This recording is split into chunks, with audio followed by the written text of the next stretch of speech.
Hello guys, നമ്മുടെ ചാനലിലെ പുതിയൊരു വീഡിയോയിലേക്ക് എല്ലാവർക്കും സ്വാഗതം.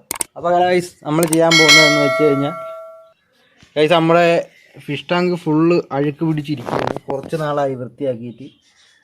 അപ്പോൾ നമ്മൾ ഇന്ന് ഇതിനെ അങ്ങ് വൃത്തിയാക്കാൻ പോകണം. നമ്മളെ ഗപ്പീസാണ് ഇതിൽ കിടക്കുന്നത്. അപ്പോൾ നമ്മൾ ഇതിനെ അങ്ങ് വൃത്തിയാക്കാൻ പോവുകയാണ്. അപ്പോൾ നമുക്ക് വീഡിയോയിലേക്ക് പോവാം.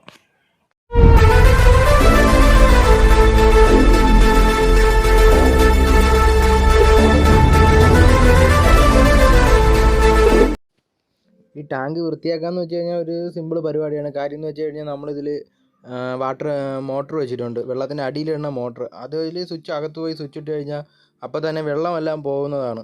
അപ്പോൾ നമുക്ക് കപ്പൊന്നോട്ട് കോരി വേറെ കപ്പൊക്കെ കിടന്നാലും ഒരഞ്ഞ് അങ്ങനെയുള്ള പ്രശ്നമൊന്നുമില്ല. അത് അത്യാവശ്യം നല്ല പവറുള്ളൊരു മോട്ടറാണ്. പെട്ടെന്ന് തന്നെ ടാങ്കിലെ വെള്ളത്തിൻ്റെ ലെവൽ താഴോട്ട് വരുന്നത് നിങ്ങൾക്ക് കാണാം ഇപ്പോൾ. അപ്പോൾ അതൊരു യൂസ്ഫുൾ ആയിട്ടുള്ള സംഭവമാണ്. ഇതൊരു 350 രൂപ റേഞ്ചിൽ ഞാൻ ഇവിടെ അക്യൂറത്തിൽ നിന്ന് വാങ്ങിയതാണ്. കുഴപ്പമില്ലാണ്ട് പെട്ടെന്ന് തന്നെ വെള്ളം താന്ന് വരുന്നുണ്ട്. ഈ പുറത്തിരിക്കണോണ്ടും വെയിൽ ഡയറക്റ്റ് അടിക്കണോണ്ടും പെട്ടെന്ന് അങ്ങ് പായൽ കയറി പിടിക്കും.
അപ്പോൾ വീഡിയോ ഇഷ്ടപ്പെട്ടാൽ ലൈക്ക് ചെയ്യുക, ഷെയർ ചെയ്യുക, സബ്സ്ക്രൈബ് ചെയ്യുക, ബെല്ലൈക്കൺ കൂടി ഇനേബിൾ ചെയ്ത് വെച്ചാൽ ഞാനിടുന്ന വീഡിയോകൾ അപ്പോൾ നിങ്ങൾക്ക് ലഭിക്കുന്നതായിരിക്കും. അപ്പോൾ പുതിയൊരു വീഡിയോ ആയിട്ട് വീണ്ടും കാണാം. Signing off.